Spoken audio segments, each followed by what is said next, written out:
Good morning, y'all. I got a real quick one here I wanted to show you. I got 2 cars in this garage, and I got 4 pallets of retaining wall block. He wants it off the side of the driveway. I don't have too much options here because of plants and irrigation, so I'm gonna have to double stack to make 4 pallets, a 2 pallet spot, and make it possible for him to get the cars out of the garage. So here we go. All right, as you can see, I got 1 pallet down already. So with that pallet, I had to get my differentials locked, climb off the curb a little, put my stabilizers down, and then get that one out a little bit. Now I'm gonna do the same thing here. Just follow the path. And for you beginner guys,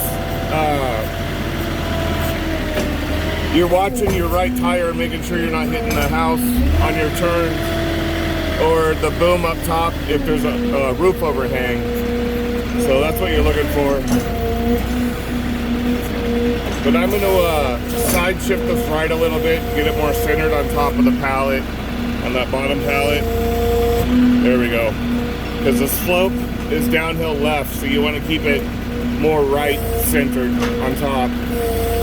So now I'm going to pull my stabilizers all the way up. I'm going to back up slow. Actually, I'm going to withdraw the forks first.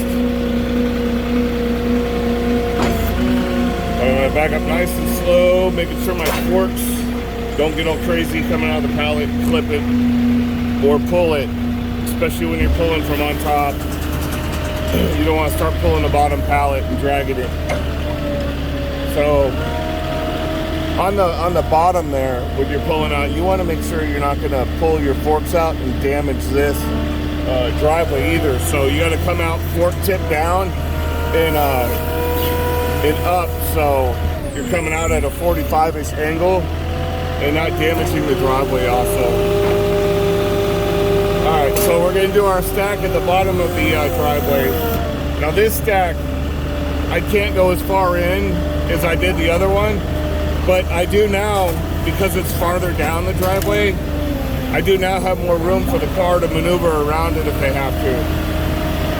So when he backs up, he can actually turn the car out and around the pallet, because there's just no way I can get this pallet as far in as he'd like. So I'm going to go all the way as far down as possible. I'm going to get out and see how that looks.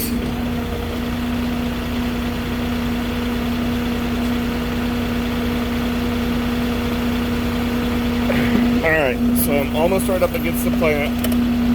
So I'm going to tilt down, I'm going to go in a slide a little bit, and I'm going to go down. And now again, I got to watch the driveway coming out. So I'm going to tip down, pull up as I tip down, pull up. Alright, so we are on the driveway a little bit. But look at that.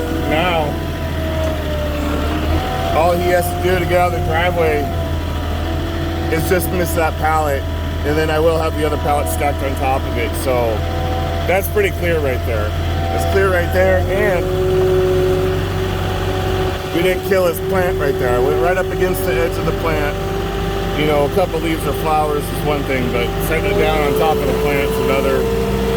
And then it's got the irrigation in there we missed, so I know it's not a big ordeal with that plant, and that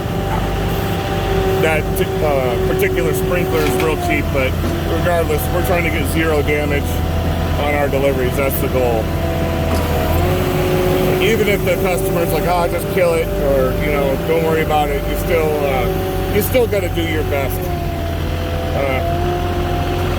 Just make it as easy as possible on the customer. Alright, so I'm going to do the same thing for this bottom drop here. I'm going to side shift right.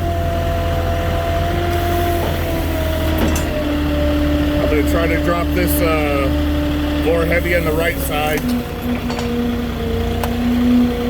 And watch coming out. Again, we're good. Here we go.